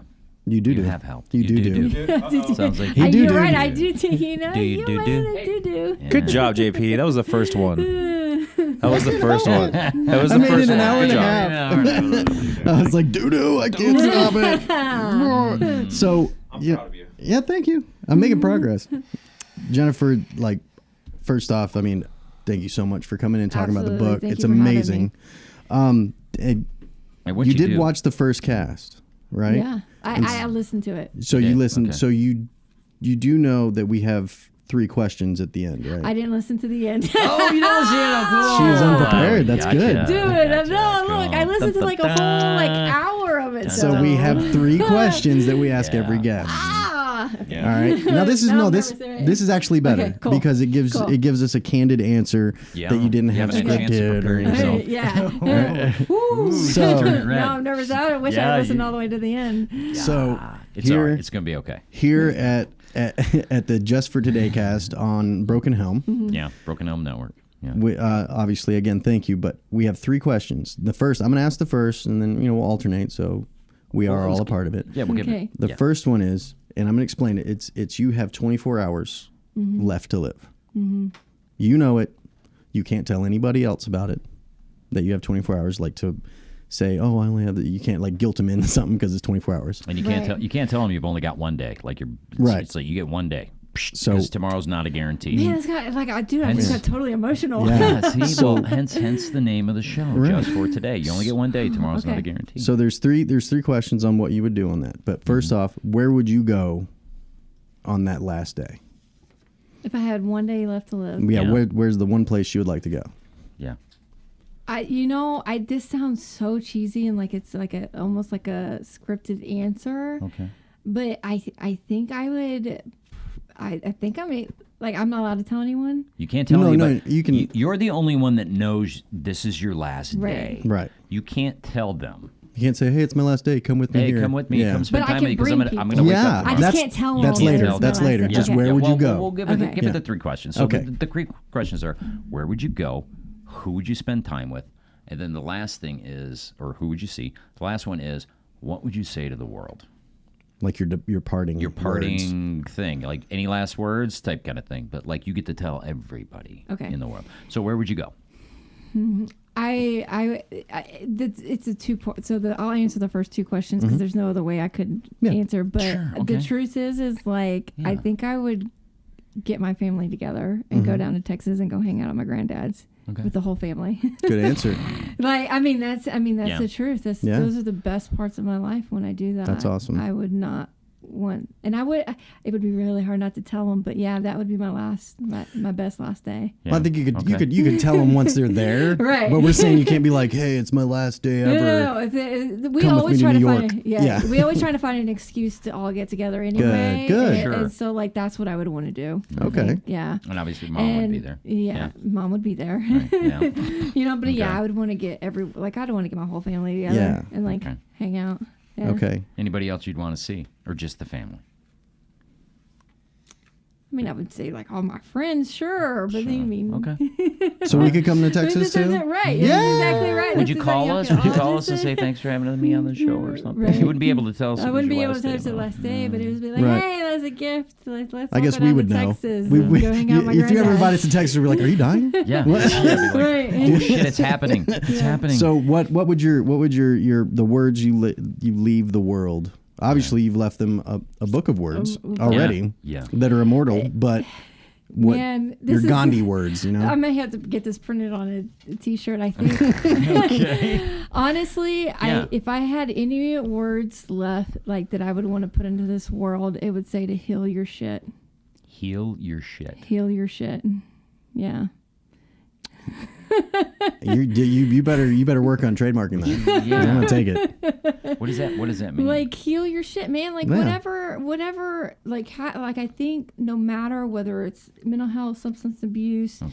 we have experiences in life that leave us in destructive patterns, Okay. and it leads us into not being our best selves. And when you show up in this world and you're your best self and you're really truly living your life, it comes from a place of really healing your shit, basically. And it's like people need to live their best lives, because I see a large majority of this world basically waiting to die. Mm-hmm. And it's like, if you're healing your shit, you're living your life, man. Yeah. You're living your best life. And like, people deserve to live their best lives. We did not be put on this earth to be miserable and to have to suffer. But you got to heal. Yeah. I'll take that one. I'd buy that for $1. RoboCop That's good. I'm gonna put that on a Right. on That a was a t-shirt. RoboCop reference. Heal No, your that's- I like shit, that. man. Heal your shit. Heal your shit. I like that. TM. Right. That's a Jenifer Maneely trademark, Yeah. by the way. I just I'm want gonna to get put that that- first I'm gonna put- out here. I gotta see the got it on paperwork. recording. I gotta see the paperwork. We're gonna get it on my cell phone and be like, heal your shit. Yeah, show everybody your phone. That's cool. Like you were showing us that. Oh yeah. Yeah, check out the phone. Where's the Yeah, camera? how Your so- camera's right there. Yeah. Oh, this is my camera. Yeah, so that's this the is camera. my phone. Yeah. So It's people totally can get cool. my free ebook on like on my Oh, no, you website. gotta- Yeah, how do we? Yeah. Yeah, how do we get? Oh. If somebody wants to get. So Jennifer. No. By You your hold face. it, like, at the plate. Yeah, Oh, right look where there. your face Yeah. is. There you go. That's great. Oh my God, that was a Bob Barker moment. Little bit of white. There we go. So you actually gave me a copy of your I book did. when we first met. If I want to get a copy of the book, if I want to get a hold of you and use your services, if I want to get a copy of the book and pass it on to somebody, if I need to get a hold of you in some way, shape, or form, or have somebody get a hold of you, how do we do that? I mean, obviously they can get a hold of us at the show. Right. They can email us at just for today with Right. the number 4. It's justfortodaycast@gmail.com, or they can get a hold of us through Broken Helm as well. How do we do that? I mean, it's easy to flip to Right. the back of Put the all of book. our information in the No. So Yeah. I do have a website. Yeah, and we'll put You that can we'll put that go- in there yeah, and stuff. you But can go to in case Maneely. somebody's actually Yeah. listening to the show in their car, they're not actually watching the show. They're not going to see the slide that has your contact information. Right, So why don't you exactly. tell us how. So tell us how they could do my that. website is maneelyconsulting.com. Okay. MANEELY consulting.com. Okay. If you want to get a free copy of the ebook of my book, you can go to strategiesforaddiction.com. All right. Strategiesforaddiction.com or Maneely, EELY MANEELY consulting.com. consulting.com. You can say it, I have not spell I it. have a lot of free. You talked about like people that may not always be able to afford my services. Man, I put so much free stuff out there. Really? Oh yeah, I have put so much free content out there. Good. Good. Oh yeah, so I have a little thing. I have a little survival guide that I've kind of put together That's for cool. people, so they can they can sign up and get the survival guide, and every week they'll get like little tidbits on like different strategies and different things they can focus on. Oh, and so it's do, like and- weekly. Yeah. Oh, that's cool. Yeah, it's totally free because it's like, man, I just want people to get help, man. That's I it. think- Heal your shit. Heal your shit. And I Heal think- your shit. And you know what? You coming on the show, I'm really glad. This is good. I'm really glad I had that day off work, and I Right? found that meeting. I'm really glad I met you in that parking lot. It's like fate Yeah, I in am. the parking You know what? lot, Yeah. right? I am really glad that I met you. I'm glad Me that we too. spent the Yeah. time talking in the parking lot. Yeah, Um, it was a good day. I think Yeah. you being here. I think you speak Appreciate that. for both of us, all of us, really here. That Yeah. like you've done This a is great good. job Well, thank you. of being able to help people at least take a look at, hey, you got some shit that needs to be healed, and it's your family, and Yeah. it's yourselves as parents, and It's then just as human beings. and then ultimately your kid. Yeah. yeah. Yeah. Yeah, we're human beings. Yeah. So Be fucking human. be fucking human. Yeah, that's my Get words. help. Yeah, that's my thing. Heal your shit. And On my day, you're heal your shit. Be fucking human. yeah. But be fucking human and heal Heal your your shit. shit. Heal your shit. I gotta say it with like a little like heal your shit. Man. But we've had a great guest today. We had a great guest last week. We got a couple guests lined up. Yeah, we got some guests lined up. What's the next episode really looking like? Speaking of like healing your shit, the next guest, and you'll have to check out that show and watch it into its listen to it in its entirety. Yeah, so you can. I'll download it on my phone. So she's actually, Yeah, there you go. Yeah, and if somebody's just catching this one, they should check out the one that we did with Andy Owen. He was our guest last week, and he did just an amazing job. Andy's a great guy. Eli did amazing the week before. And Eli the week before, the one that you listened to, and the gentleman we've got lined up on our next episode, his name is Garrett. And Garrett is also a buddy of mine, and he's going to talk about how he's been able to heal from a past that includes a lot of incarceration. A lot of legal situations. So important. In addition to his road of recovery with substance abuse, he also has a challenge that he brings that he has to face, and Garrett's Garrett's an amazing guy. And one thing that I've witnessed is he does not let the fact that he has a record hold him back. Good. So he's going to come on the show and he's going to share with us exactly how he's been able to heal and recover, and he's going to share some of that experience and hope and strength with other people that may just be, and they might be addicts or alcoholics, or they may just be somebody who, maybe white collar crime or something like that, where no, it wasn't over drugs, but I have a big record and it's a hindrance. And Garrett is a shining example of how to live life healed from those things. So he's going to join us next time. Hey, real quick, what did you listen to the show on? Like when you said you downloaded it on your phone? It was it was an app. SoundCloud or SoundCloud Spotify? app? Okay. Yeah. Okay. It's available on on Spotify? It's available on all of them. Yeah, we're available that's so on much Spotify. better. All right. I wish I had known that. Well, now you know. We're on Spotify. No, so guess what? We're on Guess who's iTunes. Gonna go follow We're gonna be on you iTunes in a week. Spotify? Yeah. Man, Yeah. that's awesome. YouTube, Yeah. iTunes, Spotify. Yeah, iTunes well, I'm gonna go is find it in on about a week. Spotify to make sure I can. We had to. Listen. We couldn't go on Pornhub, even though Scott wanted us to. Jesus Christ. Yeah. Come on, man. We got family. Well, watching this. not today. I go on Pornhub. but maybe tomorrow. Maybe Did not. I just say that out loud? Jennifer's the best. You want my job? You are the best. Right? I mean, I definitely listen then. Yeah. Oh my gosh. Okay, well, I guess we got to get the cameras tuned for something Yeah. else after the show here. A little more wide angle over there. Yeah. That's why you wear a hat, right? So you don't go blind the camera. Yeah. Actually, he's got the natural like covering. Eli really Eli. blinded the No, camera. yeah, Eli blinded the Yeah, camera. Now he's- there's filters you can add. You can add filters. I and think stuff he like that and does change makeup it. before I get here. Jesus Christ. Yeah. And on that note, Thank you for joining us on Just for Today cast with Broken Helm. yeah, it's All with right. Broken Hell. Thanks for having me, Yeah, guys. Thanks, This is Jennifer. awesome. Thank you so much. Thank for you. being here. Thanks. Great. Good night.